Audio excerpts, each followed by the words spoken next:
Oh, what a morning. I was stepping into Sunday school class this morning when I got a call, and he asked if I could come in. And so my wife had not yet gotten to church yet. She comes a little later. And so I had no way to move back to home 15 miles away and then get back. It's been an interesting morning. And I thought, where's my sermons? Who put them? Well, they were all on my computer at home. So we were able to put something together. So have a story for you. I hope you like good stories, because this is one of the best. The first Bethlehem story. Now, anybody been to Israel? You ever been to Bethlehem? Okay, you know what I'm talking about. There's Bethlehem, about 6 miles away from Jerusalem, approximately. And it wasn't such a thriving community in those days as it is today. But there's something going on in the first Bethlehem story in the Bible that many people miss. So that's my job this morning, to try to help you see the story and what it's talking about. And this story is a brilliant story in many ways. The person who wrote this, we're not really sure exactly who did it, the prophet or someone. But we have the second Bethlehem story, comes many, many years later, but would not have happened had it not been for the first Bethlehem story. Because God has a way in which he moves through history. And certain things must take place before the others. What if there had not been a Moses and other people we could think about? These are individuals who live just like we live. They breathed, they ate, they're like us. And yet God did an amazing act through each of these people, of which I could just start with Genesis and move through and take all the time up. But what we want to do is talk about the second Bethlehem story. Here is about God's eternal son, a son of the son of David, who would not have occurred had it not been for a woman named Ruth and a man named Boaz. So they're the ones that are giving us the information. The hidden God who is in control, is faithful to his covenant, is the theme of the book. Now, we could come out with many themes, right? We could try to find, well, the story is emphasizing this or emphasizing that. But it comes plain if we realize how stories are written. It's actually as you move to the last chapter that you finally get to, the plot of the story has been clearly stated. Do you like stories like that? I mean, you read the books like that, see movies like that. When all the pieces come together at the end, they're not as obvious at the beginning. We have something here, God who is faithful to his covenant. And I'm sure you have been taught this more than once by a pastor. And it starts with Abrahamic covenant. Now, Abraham didn't go from Ur of the Chaldees to Haran and on down, knowing something about his future. He had no idea what was going to happen, because God came out of nowhere and said, hey, you, I'm talking to you. I'm going to do something special in your life. That must have been a shock to him, probably, because he hasn't made the plans. Have you ever had situations that are shocks, like this morning when I had plans on sitting in Sunday school class? So you never know what's going to happen. But Abraham, that covenant is important. There's a school of thought, and I'm not going to go into the theology. It's things I've written on. Matter of fact, I have a new book I'm working on called New Covenantalism, which is talking about dispensationalism instead of the view of the covenant argued by Reformed theology. But that's another story for itself. That's the book you need to buy later. But the point of it is, God comes to Abraham and says, I have a unilateral, unconditional covenant for you. Now, we have to understand what that means. When something is unilateral, it means that you didn't shake hands on it. You didn't say, I think I'll do this if you'll do this, in making a covenant. God just came down and said, hey, this is what I'm going to do through you. And it's unconditional in the sense that he says, there are no conditions. Even if those people that I make the covenant with fail, I'm still going to fulfill the covenant of Abraham through his seed. It cannot not happen. And we see a lot of things today, for example, when we look at Israel and things going on there and the rise of Islam and all these kinds of things. God still has a plan. Nobody can cause his plan to fail. And that's important to recognize. Now, the covenant is made of three elements. One is the Israel land covenant. That is, I'm going to give to you a land. I've got a little booklet I've been working. I'm always writing things. So I've got this little book that I'm finishing now called The Myth of Palestine. Because there was no Arab in the land of Palestine until the 7th century after Christ, when they came in mass to give their view as they take over. And they're so peaceful, as we know. And so the point of it is they claim this land Palestine. But is that land really Arab? No, it's not, because it used to be called Philistia until 135 A.D. And I think it's 135, or either that or 125. I get them mixed up. But when Hadrian came into the emperor of Rome, and he renamed the place of the Philistines Palestina. And the people who were Philistines, he named Palestinians. That just came about in the 2nd century, but still again, it was not Arab until recent times in the sense of the 7th century. Now, the reason I mention this is because they were Greeks. They were not Arabs at all. So we find that God gave this land to the Jews, and if you notice, even though repeatedly the Jews get kicked out of their land, they keep getting back into their land. And people say, that's not right. They keep taking over other people's land. No. The other people are in their land. God gave this to them as an unconditional part of the covenant. And so people misunderstand oftentimes even the history. Most people who rant and rave on the screen don't have a clue about history. But nonetheless, the fact is that God has a place for the Jew. That's it. It's not California, it's not Britain, it's Israel is their land. And so that's the land covenant. Then you have the Davidic covenant, which says there's going to be a king, a Messiah coming. And then we're going to talk about that in Ruth in just a few moments. But he says, part of the plan that I have is to make it so that there is a person that I favor, especially, through whom will come Messiah himself. And that's David. Now, people could come up with other people. I don't think Saul's that great a character to look at personally. He has a lot of problems. But David even had some problems. But the fact is, it's unconditional. It's not conditional. David was going to be the king and also the forebearer of Messiah himself. And it's not based on any condition. It's going to happen regardless of what people think. Unilateral. Well, then the new covenant. This took a lot of people for a turn.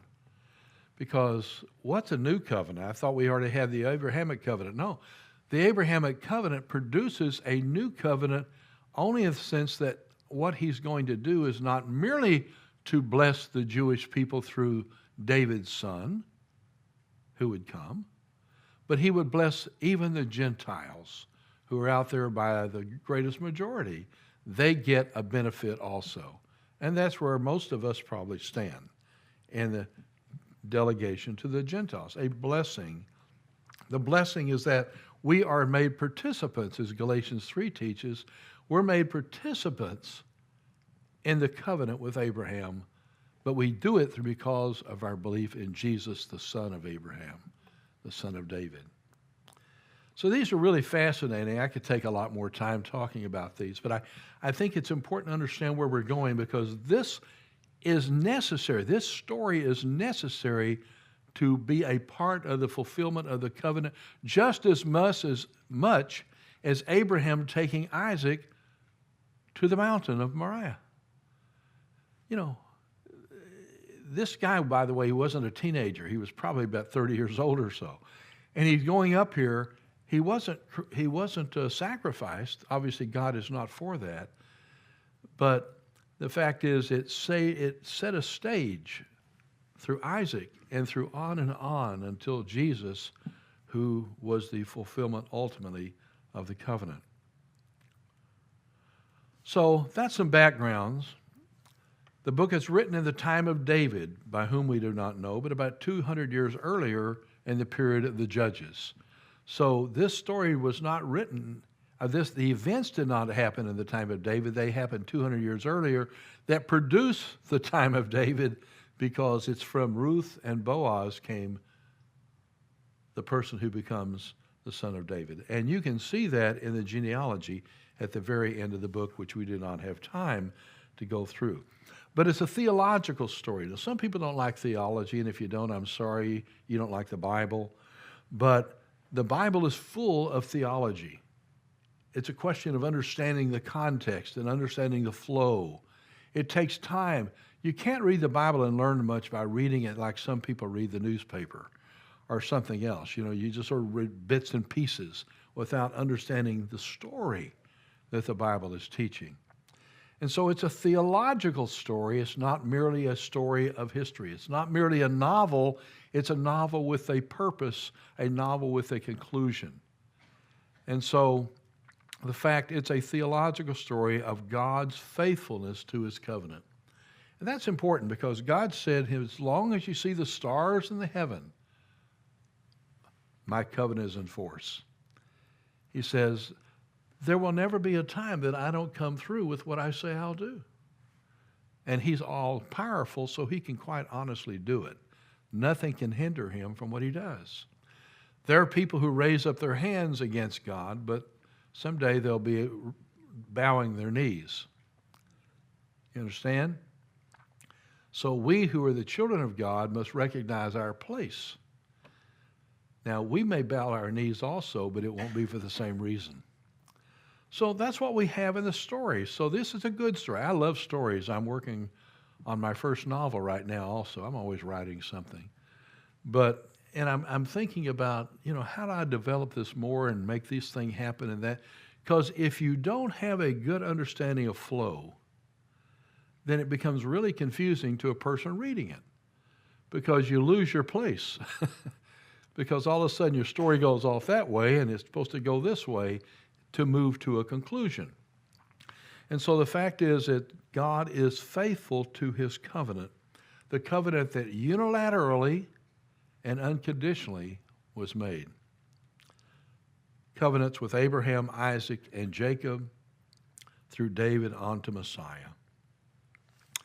Well, let's look at the book itself, Ruth chapter 1. So if you have a Bible, let's sort of follow each together where we can see the story. And now it came to pass in the days when the judges ruled that there was a famine in the land. Do you love beginnings of stories? I like that one in Isaiah, where Isaiah starts out indicating that there was a king who was been around for some time but didn't do too well. And we find that God reveals himself through the seraphim and the angels and the story, and I can't go into that one. I've preached entire sermons on that passage, so we can't do into that. But the beginnings are important. You have, for example, the Tale of Two Cities starts off with a wonderful, wonderful introduction where it moves that you have this problem going on in France and what's occurring, and so the story that comes out of that. Beginnings are important. Now, it came to pass in the days when the judges ruled. Now, who ruled after the judges? The kings. There was not a king in Israel, only judges. And so God begins to establish a new program. And during this time the judges ruled, there was a famine in the land. And a certain man of Bethlehem, Judah, went to dwell in the country of Moab, he and his wife and his two sons. Now, there's something significant here. excuse me, that would be a good thing. Water might help this. I didn't come fully prepared this morning in every way. I know the text here, but there's many other ways I would have done this, including lozenges and everything. Oh, thank you so much. Okay, pardon me. Oh, okay. You got it? Okay, thank you. So, we have a beginning of a story, that there was a famine. That gave the conditions for the problem that was going to happen. What would have gotten a Jew out of Israel in the days of the Judges if it wasn't something really, really severe? To go to Moab's not a good idea, by and large. Sort of like moving to New York or something. And so what you have is a situation in which the Jews, many of them, including this man, said, there's a famine here, I've got to go somewhere and find some help. And apparently the famine wasn't going on in Moab. And Moab, however, was not a friend of Israel. Remember, the Israelites, by the great numbers before they got into Jericho, sort of walked through that place and went over. I just got through working on something. I have every Tuesday night at 8 o'clock, I have a biblical archaeology hour with people. And I went through the whole concept of the areas of Transjordan and all those things going on. And Moab is one of the pagan cities that the Jews came through. It comes all the way across the top of the Dead Sea, and between that and the Sea of Galilee, places like Jericho. So they went probably that route, since you don't walk on the water, with your family there. Particularly, I don't know, it's a salt sea. You might be able to do it better. I've been in the salt sea and just bobbed. No swimming necessary. It just keeps you going. And so that would have been the route, most likely. It would have made sense to go all the way down the bottom and head back up. So we can probably know that. There was a famine in the land, and a certain man of Bethlehem. By the way, do you know what Bethlehem stands for? It's the house of bread. Now, why would you need to leave a house of bread if there's a famine? Well, apparently the city didn't live up to its name that time, because the famine happened regardless of the name of the city. Went to dwell in the country of Moab, he and his wife and his 2 sons. So here we have quite a bit of information that we give as we seek to understand it. But Ruth is like the period of the Judges, is the diamond among lumps of coal. When you look at the period of the Judges and you look at the thing of Ruth, Ruth's story is a phenomenal story. Because I'm sure there were lots and lots and lots of stories that could have been told and put in the Bible that did not have the scenario of the beginning and the conclusion that we see in Ruth. This is a special story because it's set in a time of dire need to the one who brings the fulfillment of our needs. See, it's interesting to see how the story develops. Now, it came to pass in the days when the Judges, that's what he and his 2 sons. Now, here's what I was trying to talk to you about. If you see Bethlehem, which is above Hebron, which is where Abraham and most of the family are buried, except for Rachel. She's actually buried in Bethlehem. Rachel was. But Hebron. But you go north 6 miles to Jerusalem, and they passed over between the Salt Sea, the Dead Sea, and Jericho into the place called Moab. You can see the route. So this is sort of what we're talking about as they're going their way. If you want to look at a view of it, it's a great area I'm sure it would attract a lot of visitors. And so you have the rocky place over across the Sea of Salt. That's what, by the way, the Old Testament calls the Dead Sea. They call it the Salt Sea. And in the New Testament, it's only when you get this term Dead Sea, but it works just as well because there's no living thing in it. And you won't be living if you try to go too far under. And it's not a good place to fish, all right? So this is just a little exposure to what we're talking about. They're going from what had been a beautiful place What kind of place? It's the place that God gave to Abraham. What kind of place? It's where the patriarchs lived. It's the place you want to call home. It's like, as I said, being in Texas versus going to New York. You couldn't get me to go to New York. Maybe a few million would get me there. But nonetheless, I'd find a way to get back home to Texas, right? So you have this place, Moab, and they have their kinfolk all back in famine land. So I think it's probably enough giving some of the insight. So what happened then is that they got to Moab and remained there. And it doesn't tell us exactly how long they were in the land of Moab. There's no, we were there 2 years and 6 months or something. I don't know how long they were there. But they were there only because of the famine. So obviously, when the famine ends, what do? You get out of New York as quickly as possible and come back to Texas. That also may refer to Southern California. I'm not sure. But anyway, you look at that. And so here is a picture. I don't know where we got this picture, but somehow this is a picture of Ruth and Elimelech and the kids, but coming across the way. Now, then Elimelech, Naomi's husband, died, which means in working the will of God and what God has plans, we really don't know the future. Because it's highly unlikely, I did something wrong. Is that okay? You got to fix me? Come on. I shouldn't have moved this thing. Okay, there we are. Okay, I'll not touch this again.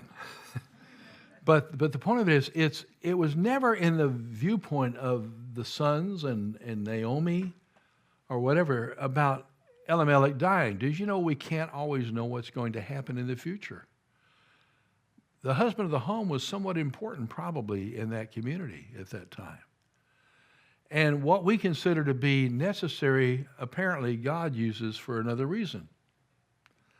See, they went from the house of bread as Bethlehem, the house of bread, what it calls for, and they went to a place the enemies had dwelt, and still were.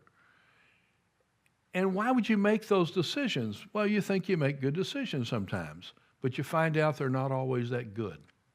You ever notice that? Some of our planning doesn't work, but God's planning always does. This is not in some other way. It's in the way of God's omnipotent, omniscient working of the future. God sees the end from the beginning and the beginning from the end. It's all there. So he knows that Elimelech's going to die before they take off. But he lets them make their decisions, and they end up over there, and it doesn't really go into much. I don't know what Elimelech did while he was there. I don't know how he supported the family. I don't know anything about that. The story doesn't want to talk about that. The story has another purpose, another direction, what it's trying to teach. And so we don't need Elimelech anymore in the story to bring out the ending of what God's doing. What happens, though, is that you have Naomi takes over. Now, Naomi at this point is okay. Naomi is a pleasant one. Very pleasant woman, apparently. Back home, she would have been known by that way. What kind of person? Oh, she's a very pleasant woman. We're going to find out that circumstances change people's attitudes. Now, I know this has never happened to you. But were it to happen, you've got a reference point. Because Elimelech, Naomi's husband, died, and she was left with her 2 sons. Now, that's okay. You got your children. And so, you can depend on your children. They will help you. Now, they took wives of the women of Moab, which wasn't normally a good thing to do for a Jew. Jews largely stay within the Jewish population. The Jews propagate Jews, and that's not a bad thing. But they did, and the idea of marrying a foreigner doesn't make a lot of sense in some respects. No more discussing of that. But nevertheless, the fact they had their 2 sons, and they married wives, one whose name was Orpah, and the name of the other is Ruth. And they dwelt there about 10 years. Now we have some idea. How long did the famine last? Can you imagine a famine in Texas or the United States or whatever that would have lasted for 10 years of famine, what that would do to you? I mean, even with all our modern technology, think about all the crops going down and the waters being contaminated, and problems are everywhere for 10 years. What would you do? I mean, I don't even like the cold for a day. What if it was famine for 10 years? That would tend to change your thoughts a little bit. Circumstances change our minds. Did you know that? For example, like I said, I planned on being somewhere else this morning talking to other people. But here I am. Circumstances cause us to change our decisions. And so this is true with these people. They're in a land of pagans who don't worship the God of Israel, who are in a place, though, of plenty, while the people of God are in famine. Now, how can that be that God's people can be suffering and people of the world could be prospering? That doesn't make any sense, does it? Doesn't it seem like it ought to be the opposite? We're serving God. We ought to be having all the money, but somewhere they got it. And so we can't plan that way in our decision making. God is working out, and I truly believe this. I'm not just saying this. God, if he were to want to write it down, God has a story for every one of us. Every one of our lives there's a story that could be written, and it's in the plans of God, who is all-knowing, all-powerful, and has a plan for the universe, which includes us and the plans for us. Things don't happen by accident. They happen by God's will. Now, if you don't like that, talk to God. I have nothing to do with it. Okay? So that's what's going on here. She had not anticipated the death of a husband and the situation with her 2 sons, because Machon and Chilion also died. Now she doesn't even have her sons. It's one thing to have a death of a husband, then also you lose your kids. How do you deal with that? But it's in the plan of God. And God brings everything out to the good. We may not think that from all of this terrible events in our lives that something good comes out, but God, he moves it to the good. So now you have 2 daughters-in-laws who are pagans in another land who now are sticking around you to some degree until you find out that she arose with her daughters-in-laws that she might return from the country of Moab and go back home to her relatives. Why? Because they found out the famine had ended. And now there's a time to go. And who can she depend on? She has some relatives now that they left 10 years earlier, and now they're going back to, and so they're going to return from the country of Moab. She had heard in the country of Moab that Yahweh had visited his people by giving them bread. So she says, things have changed, going back home with not her father, not the husband, and not 2 sons. That's got to hurt. It's got to hurt. Therefore she went out from the place she was with her 2 daughters-in-laws, and they went on their way to return to the land of Moab. Judah, I mean. Now, as the story goes, with these 2 daughters-in-laws, Naomi says to the children, the daughters, go, return each to her mother's house. Yahweh dealt kindly with you as you have dealt with the dead and with me. That's like a blessing. Yahweh grant that you may find rest, each in the house of her husband. Then she kissed them, and they lifted up their voices and wept. And they said to her, surely we will return with you to your people. You know, the point of it is, you actually only have 1 daughter who comes through. And we know that of the 2, Ruth is the one that becomes the player that is the key to our book.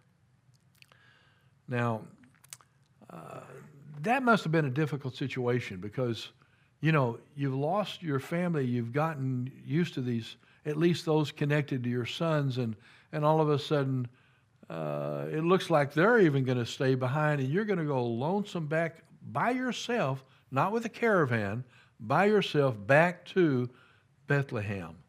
Can you imagine what's going through her mind, thinking, what am I going to say to them? How am I going to explain all of this? Because it doesn't appear that it was probably a normal thing that a Jew would leave and go to Moab. See, they would have found another way, but somehow Elimelech and her decided to go to Moab, and now we've found that God brought death in some way, either allowing it or some other way, to their household. And so what you find is that they said, we will return to your people. Naomi said, turn back, my daughters. Why will you go with me? Now, the point of it is, I think what's going through her mind is this, that how well received will two pagan women who had been daughters or been wives of her sons, how much would they be received in a Jewish community? What do you think? Probably would not have been a good move in some respects. Turn back, my daughters. Why will you go with me? Are there still sons in my womb, and they may be your husbands? That's a different statement. I'm not even going to touch that one. But then it says, he moves on and says, turn back, my daughters, go, for I am too old to have a husband. If I should say I have hope, if I should have a husband tonight and should also bear sons. In other words, I have nothing I can do for you. There's not really any kind of possibility. A woman at that time probably would not have access to go and, go to some job that she might go to and support, what's going on with her life at that point. It's a different kind of world.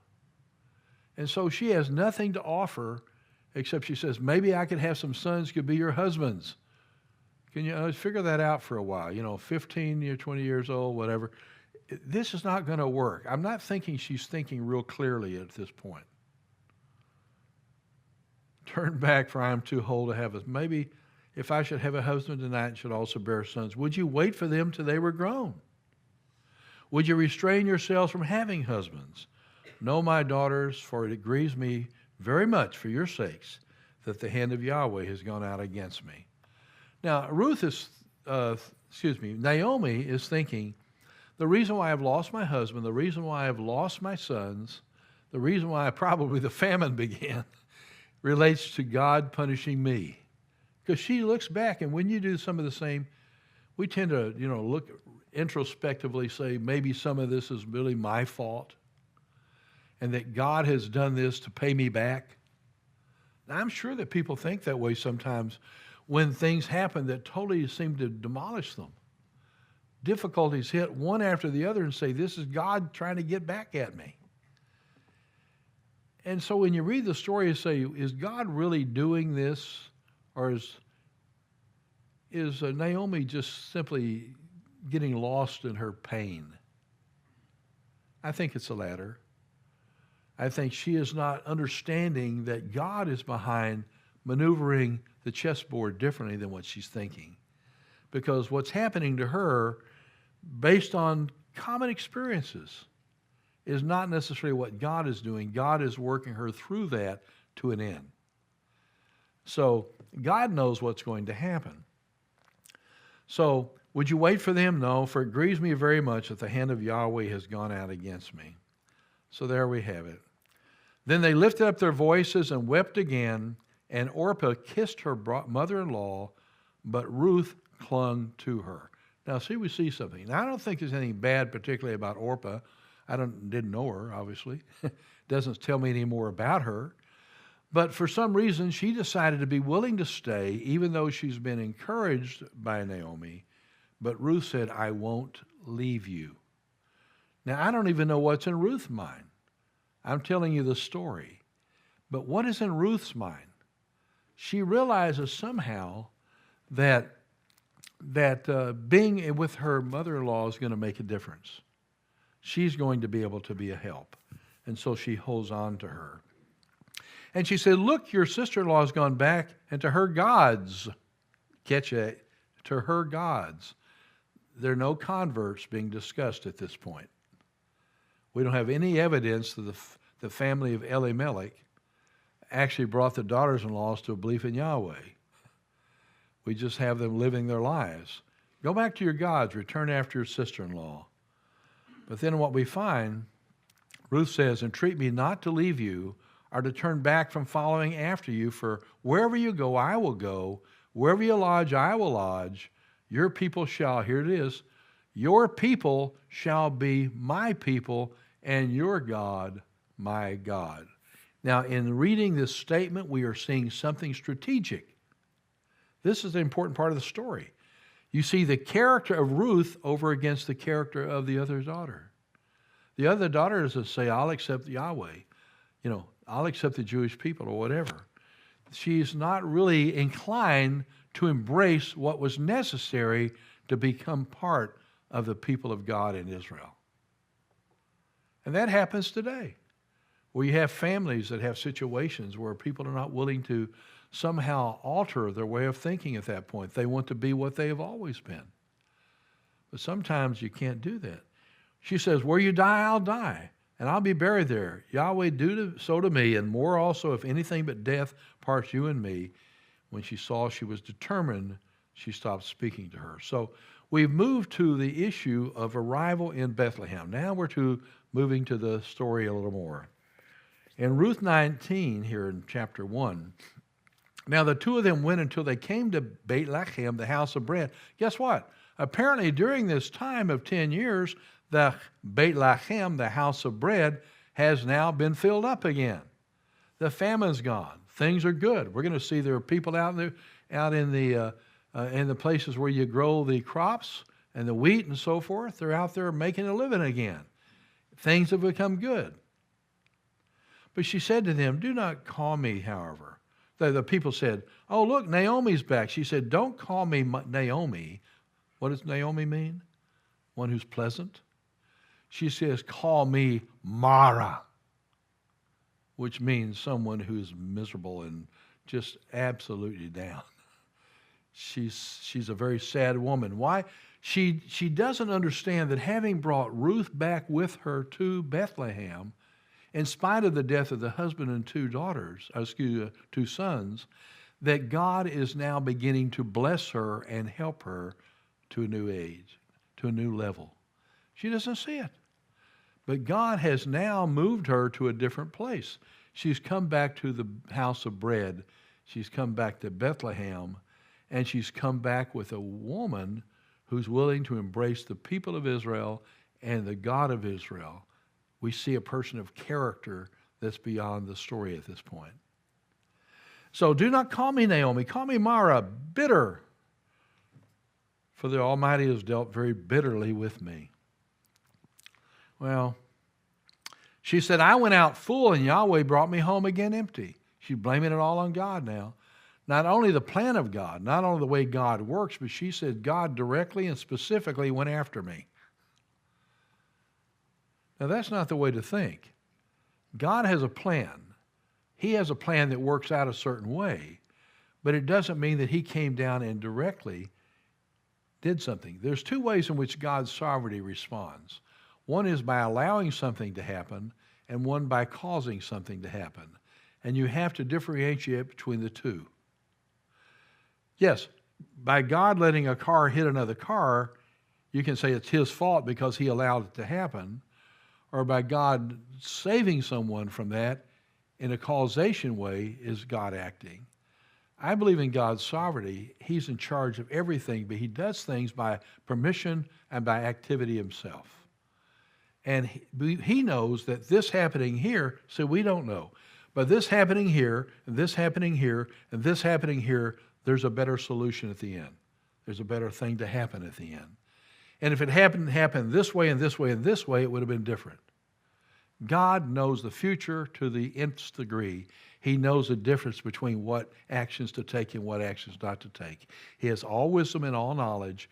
He operates accordingly to bring about his own purpose. But God's purpose actually is different than ours. His purpose goes all the way to the time of eternity. Okay, so we have to understand that here, or we get mixed up in the story. Said, Yahweh, this the Almighty, she calls him, has afflicted me. He went after me, and that's how she views the world. So they came to Bethlehem here then, at the beginning of the barley harvest. Now this is important. Timing is important. God's important in bringing the timing. Because Ruth came just at the right time. Because she's there at the barley harvest. Because where is she ever going to meet a guy by the name of Boaz if not out there in the harvest field? Now, if this had been happening in wintertime, maybe the same story wouldn't have happened. But these incidents and the people we know and all these things that we encounter in life, they're not accidents. We are at the right place at the right time to fulfill the purposes of God. God is not somehow incapable of doing what he wants to do. But he has his own plan to make it happen. So if you hadn't seen barley before, I just showed you that. Now, there's a relative of Naomi of the family of Elimelech. His name was Boaz. Now, here we come, the man of the story.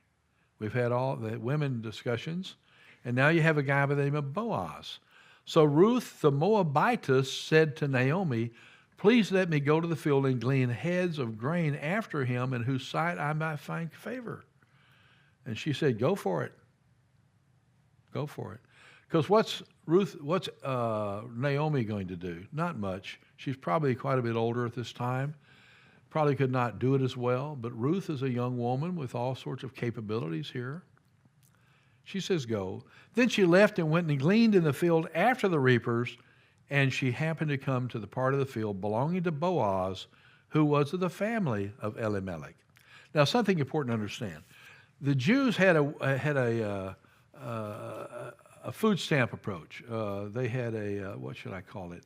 It's the fact, how did they take care of people who were not able to work and do things? They did not have money, people who were poor. They had a policy that there was always gleaning left for people to get if they'll go get it. It's sort of like instead of the government taking things to people underneath a bridge, they say if you'll come down the street and get it, it's there for you. We're not going to bring it to you, but if you actually have enough interest, you can go get it. We've made provisions. I'm not going to get into politics at this point, but all I'm saying, that's an approach that we're seeing here. There's a place made for those that are poor if they're willing to go do the work. But they're not going to put it together and bring it to your home. Okay? So he said, Ruth the Moabitess said to Naomi, please let me go to the field and glean heads of grain after him in whose sight I may find favor. Go, my daughter. She left. She came to this field. How does she pick Boaz's field? They have big signs up, Boaz, your future husband. You know, how does she know to go? There's other people besides Boaz in the world. There are other people with their lands out there. Why did she come to Boaz specifically? It's in the plan of God. There's other people she could have probably gone to, but this was the right guy. Not everybody would have looked at a Moabite woman who's been married, who's come with Naomi. Not everybody would look at her and say, I'm going to help you out. And he begins to think, I like her. A lot of people would have been disdaining her in the community, been saying, go off, you Moabitess, or whatever. To find a person with the kind of attitude that Boaz has here was not an accident. It's an act of God. And so she goes to this field, to this relative of all people of Naomi's husband, a man of great wealth. By the way, I like that passage. That means God is okay for us to have lots of money. You don't have to go poor if you don't want to be. You can actually work for it and become more wealthy. So that's not a bad thing. It's according to how you get there, I think. So the fact is, great wealth of the family of Elimelech, his name was Boaz. So Ruth the Moabitess said to Naomi, please let me go to the field and glean heads. And she said, go. So we find she goes to that field, and there she is picking the grain. Now behold, Boaz came from Bethlehem, and said to the reapers, Yahweh be with you. And they answered him, Yahweh bless you. Isn't that nice? In other words, there's a good Jewish relationship here and belief in God. Then Boaz said to his servant, hey, whose young woman is this one out here? I see she's out there by herself working on the grain. So the servant who was in charge says, it is the young Moabite woman who came back with Naomi from the country of Moab. And she said, please let me glean and gather after the reapers among the sheaves. So she came and continued from morning until now, though she rested a little in the house. In other words, they said Ruth is a hard worker. She knows that she came out and had to do it if she was going to do it, and she's done it and done it well. Now, I think if she came out and said she's out there begging everybody to do her work, he might not have been attracted to her, but apparently he is. And so Boaz said to Ruth, you will, listen, my daughter, will you not? Do not go to the glean in other field, or nor go there. Stay with my women. In other words, you're doing a great job. You're working hard. I want you to stay with people that I trust. I think he sees, I like her taken care of. I'm sort of interested. So there she is. Now, let your eyes be on the field which they reap and go after them. Have I not commanded the young men not to touch you? See, it may be that in that setting at that time, remember, this is not the period of God's greatest blessings in Israel. They're moving there. They have no king. There's a lot of things not happening yet. But I don't know they would actually have a rape in the field, but I think you might have had somebody that would have actually been bothering her. And they're not the right person. So she said, make sure that she's taken care of. Now, he talked to her about what she could expect, and she fell on her face, bowed down, and said, why have I found favor in your eyes that you should take notice of me, since I'm a foreigner? I'm a Moabite. I came from the pagans across the way. Well, Boaz said, it's been fully reported to me that what you've done for your mother-in-law. In other words, you have good evidence behind you that you're a certain kind of person. And so he's left your father and your mother in the land of your birth. You come to the people to whom you do not know. He says, I understand what happened here, and I'm behind you. I want to take care of you and support you. And then, of course, the fact is she's also from the same family. Yahweh repay your work, and a full reward be given to you by Yahweh, the God of Israel, under whose wings you have come for refuge. Then she said, let me find favor in your sight, my Lord, for you have comforted me, and I've spoken kindly to your maidservant, though I am not like one of your maidservants. In other words, she's really impressed with Boaz now, the kind of person he is. So they're getting to know you. So we find that Boaz said to her at mealtime, come and eat. There's things happening here. She's actually growing in a relationship as you read through the passages, and she can get enough to take home to Naomi. They can live. All these things are taking place here. But she gleaned until evening, and then she took the things back home. Now, when she got back home, she told Naomi that she had this person she met by the name of Boaz. And Boaz is a person who then is fulfilling God's plans. Now, I'm going to move through this a little faster, but the fact is, it's not an accident. Now, let me stop there. Things in life are not accidents. Things in life are planned by God.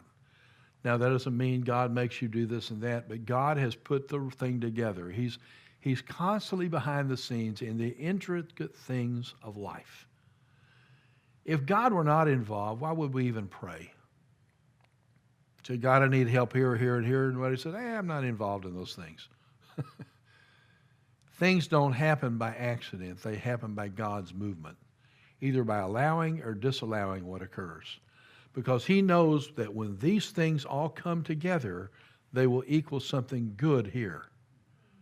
Whereas if it happened another way, it might not have. So I'm always saying, it's like Isaac.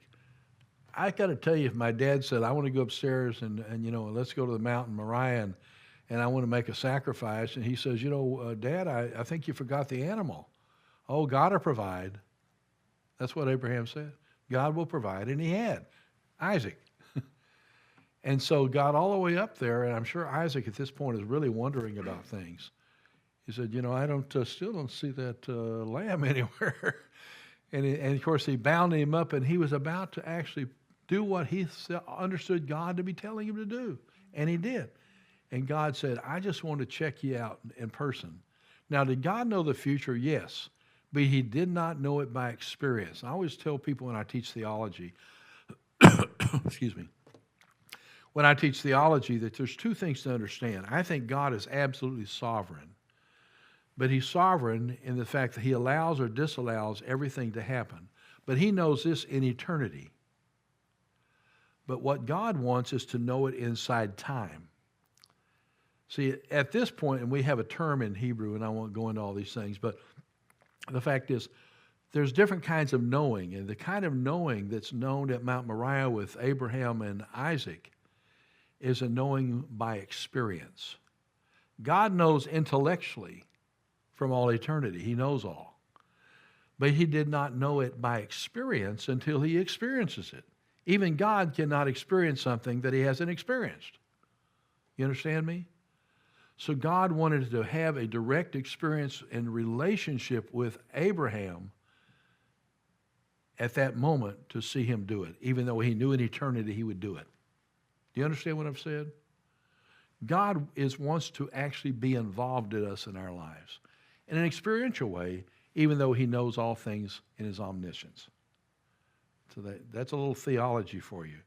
But I think that's important. And I think that's important here because what God is doing is working and weaving a story together. Now, I'm weaving a story together for you as I'm talking to you today. But I want you to know that God is also weaving a story just like this. God's a great storyteller, so to speak. You with me? And there are other stories in the Bible we could do the same way. Not as good as Ruth. That's the reason I'm taking Ruth here. And another reason is because I didn't have time to go home to get anything out of my computer. And fortunately, we had something in the computer here that I could use. I would have been here, we'd been starting at 11:30. So anyway, so the point is I can take this story and teach some lessons and some theology to you. This is how God works. And a lot of people think, well, God, we have all this free will. We have free will. No, you only have free will to the extent that God is allowing or disallowing things to happen. You don't just have a free will to act against God's wishes. You don't. That wouldn't be a very good God who's always being manipulated by human beings. You understand me? If you're in charge, then God's in a problem. If God's in charge, we're okay. But I don't think he forces that which is contrary to his own nature, and he works that which is according to his ultimate will, knowing how things will ultimately turn out. See, God knows before Naomi and Boaz have much of a relationship, he already knows what's going to take place. It's not going to be anything different than what he knows. But experientially, he's interacting with them. Okay? So, she said, I was working in the house of Boaz, and Naomi said, well, that's a good idea. That's one of our relatives. He's doing very well. He could support us. And said, you shall stay close by my young men until they've finished all my harvest. Naomi said to Ruth, it is good that you go out with this young woman and that people do not meet you in any other field. So she stayed close by the women of Boaz. So she's following Boaz's guidance. So as we move through here, we find out that Boaz and Ruth are beginning to build a relationship. We see that. And I'm not going to go into all these details here. But he's trying to lead her to have a good experience. He wants to take care of her. He's not proposed to her, but he's trying to make sure that Ruth is properly situated and having what she needs to basically move to what he has in his mind probably, that he likes her and would like to marry her. And so that's where we really are in the story because you can see how he treats her in reference to his field, what he's in charge of. Now, this is a little issue that comes out in the story. But you find that Boaz and Ruth let's put it this way, Ruth is being developed a little bit by Naomi to make herself acceptable to Boaz as the one who should be part of the family. Now, this is a little touchy. And so when he lies down, you should notice the place he lies down and go uncover his feet and lie down, and he will tell you what to do. Now, that seems a little bit forward to me. Don't you? You say, listen, daughter, find out where so-and-so's sleeping and go to his bedroom and sit there. That we wouldn't think that'd be particularly good, right? And so when you read this, you think, what's going on here? You got to know the customs of the Jews at this point. And the fact is, this is not saying anything about them having a sexual relationship here, but it is making it very plain that she is giving herself as an option for him as a wife. And that's what's going on. It's not normally a proper for a young Jewish woman to go to a situation where the guy's sleeping and sleeping at his feet. That's saying, I'm part of what the law said is someone who would be taken up by one of my kinsmen. She is part of the house of Elimelech and Naomi.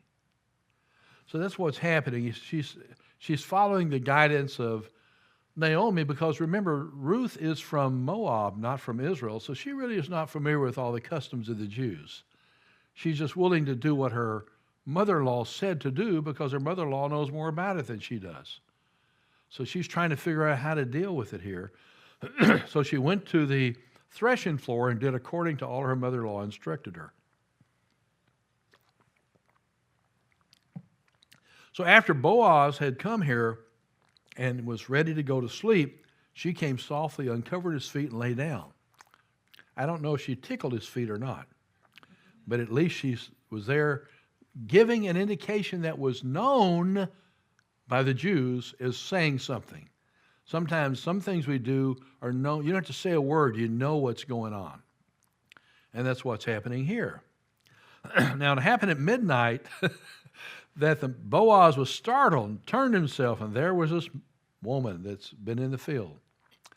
He thinks. I wonder. See that? So, who are you, he said. I am Ruth, your maidservant. Take your maidservant under your wing, for you are a close relative. You know what she said? She just then proposed. Now, I know we think it's appropriate for men to propose, right? Everybody understand that? In our custom, our system, the man proposes, right? Not the woman. It's sort of viewed a little forward to propose as a woman. This is the Jewish culture, not our culture. And so she's there, and when she's there, it says a lot. Then he said, "Blessed are you of Yahweh, my daughter, for you've shown more kindness at the end than at the beginning, and that you did not go after young men, whether poor or rich." In other words, he says, you were a pretty desirable pick. And you could have gone after a lot of other people. I'm an older man, and you come for me. She said, "Yep, I'm here. And now, my daughter, do not fear. I will do for you all that you request. For all the women of my town know that you are a virtuous woman." Now, it is true that I am a close relative, but there is a relative closer than I. Stay this night. In the morning it shall be that it will perform the duty of a close relative for you. Good, let him do it. But if he does not want to perform the duty for you, then I will perform the duty for you as Yahweh lives. Lie down into mourning. So the point of it is, we have a custom here that's a practice that we're not familiar with. But he's going to do something that in that culture, once you do it, you have bound yourself to something. It's like going down to the city hall, putting down the marriage certificate, signing the thing, and say it has a statement, not able to be paid back to you. In other words, you're stuck. You got a situation. So that's what they moved to. Now, so she laid his feet to the morning, and he said, "By the way, don't tell anybody you were here. Bring the shawl that is on you and hold it." And when she held it, he measured 6 ephahs of barley, gave it to her to take then back to her home. Now she goes back then to Naomi and tells the story. And Naomi is glad that, in fact, Ruth has followed her guidance because she knew that it would have some value. Now, Boaz goes up to the gate. Now, we don't understand this. By the way, you notice in the book of Genesis, when you have Abraham and you have Lot, right? And Lot, being a relative, says, it's really, we're having troubles between our two groups. My herdsmen and my, not necessarily cattle, but sheep and my various things, and yours are getting mixed up and there's problems. But he says, we need to separate. We're just got too many animals that we have. God's blessing them greatly. And I'm gonna look.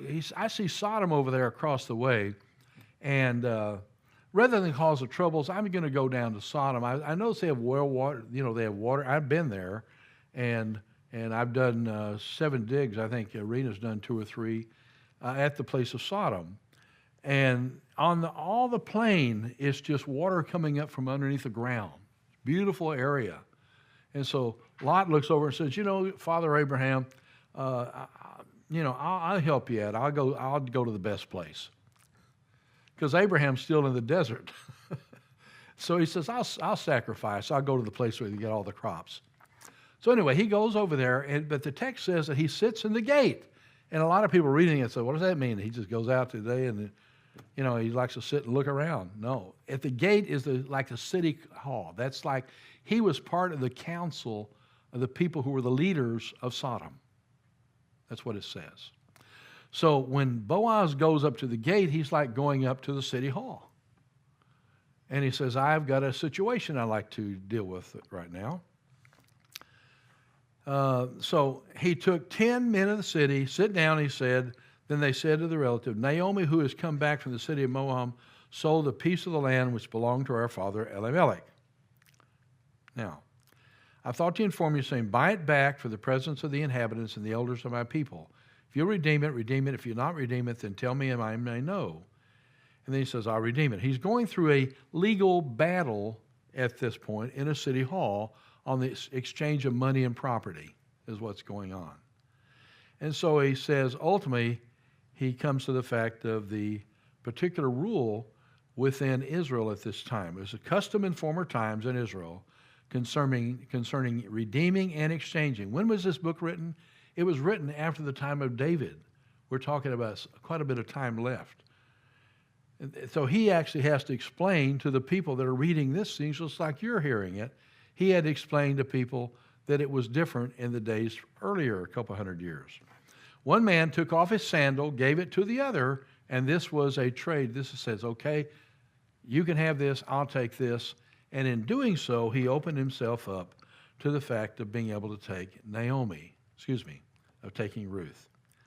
And Boaz said to the elders, you are witnesses this day that I bought all that was Elimelech's and all that was Chilion's and Mahlon's, those are the children, from the hand of Naomi. In other words, I have made myself such that I am taking care of Elimelech's situation. He says, I've acquired by my wife to perpetuate the name of the dead through his inheritance. That is Ruth. Now, this is what happens. And so what we find as we move in the story, and I'm watching the time, I'll definitely finish. Fact is that Yahweh is the one responsible. This is the person who's writing this, who's telling the story, not telling the story line, but he's telling the conclusions to the story. What difference does it make?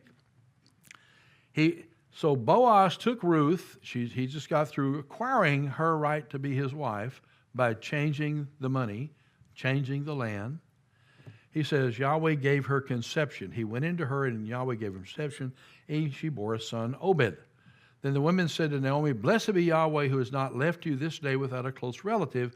May his name be famous in Israel. And boy, it is. David is going to be very famous. And may he be you a restorer of life and a nourisher of your old age. For your daughter-in-law who loves you, who is better to you than 7 sons, has borne him. Now, Naomi then took the child, laid him, and then, of course, you have then a son born to Naomi. They called him Obed. He is the father of Jesse, the father of David, who is the line of Jesus, the son of David. So that's our story here. Now, I'm not going to go into that. I just want to clip off some things in the last few minutes. Who is the major character in the story? I'm said it's not Ruth. It's not Naomi. Boaz, but Yahweh. Yahweh is the major figure of the story. That's why I call this Yahweh, the hidden God who is in control, is faithful to his covenant. That's what the story is about. And I've tried to reiterate that again and again. God is behind the scenes. We sometimes think, where's God? He's right here, and he's in charge. But I don't understand why this and this and this happened. Well, guess what? God's in charge, and he's going to bring it to the end that it should be.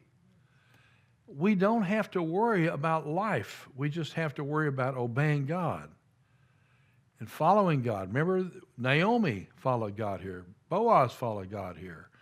And you find evidence in various places. I've given Abraham. The point of it is, it didn't make a lot of sense to Abraham. You got to know this. What sense did it make? God saying, through you, you'll receive all this covenant, and your people will be blessed, and on and on and on. And oh, by the way, go up and sacrifice the one who's going to be the first in the line of this covenant. Does that make sense? Not a lot. But the writer of Hebrews says something interesting. He said, Abraham believed God, believing that God would bring Isaac back, raise him from the dead. Now, that's the writer of Hebrews. He thought, what's going to happen? He says, I can't figure this out. You know, when I read the text, that if I sacrifice Isaac, it blows this covenant. No. God has plans that always make sure that his end comes about. It may not be in your mind, but it's totally in his mind. Who knows the end from the beginning, and who works in life, even asking us to act and believe what he says to do. Now, it didn't happen at first, that God would raise him from the dead, because ultimately Abraham never had to kill him, because God had a way to solve it. He said, I wanted to see if you really were going to come through. I knew from eternity you would, but I've never experienced it with you. And so you have that situation. Yahweh's a hidden God who's in control. Well, notice this. Yahweh, covenant name of God, used 17 times. Sounds like the key of the story. God, basic meaning he was great or mighty, refers to the God of Israel 3 times and the God of Moab once. Almighty, using 2 verses where she speaks and says that Yahweh came against her. Naomi prays for Ruth to receive kindness, and guess what? She did receive kindness. God fulfilled the prayer. Benediction by Boaz, by Naomi and Boaz, all these situations. We keep finding God, God, God, and Yahweh, Yahweh, Yahweh, the name of God. He's the character of the story. We find more about God than we do anything else. So I'm not going to go through all these details with you, but the point of it is, you see prayers and you see fulfillment all the way through the book. It's a fascinating book. So we wonder, is God hidden sometimes? He is. Our lives are filled with difficulties, sickness, and persecution, and God seems to sometimes absent. People get sick, go to the hospital. They hadn't planned on it. That's okay. God's in charge. The book of Ruth displays forcefully the truth that God is acting to fulfill his promises and care for his people. He answers prayers and he acts on his promises. And so I thought this might be helpful to think about this wonderful, wonderful story, a story that's the first story of Bethlehem. It's not the second.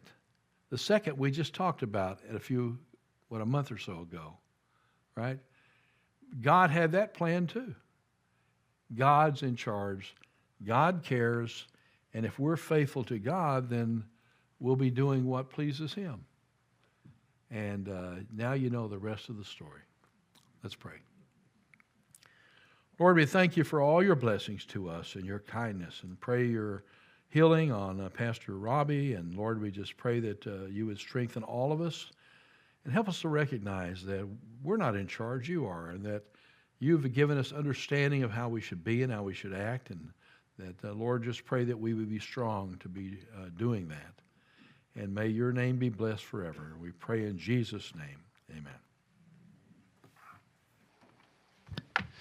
Let's close in prayer. Heavenly Father, we thank you so much, Father, for the provision that you've made for us this morning. This morning seemed like everything was in chaos, but you were in complete control, and you provided us the very message that you wanted us to hear this morning. We thank you for bringing us Dr. House to present this message, for his willingness to stand in the gap, to bring us the word. We also continue to pray for our pastor, for his speedy recovery, and for his return to the pulpit on Tuesday. We look forward to getting back into the routine classes that we have going on right now, Father. And we once again thank you for everything that you've provided for us today. And we, as we close our service now, we pray that all these things that we will meditate about these things and make these thinking part of our thinking, Father. And we ask these things in Christ's name. Amen.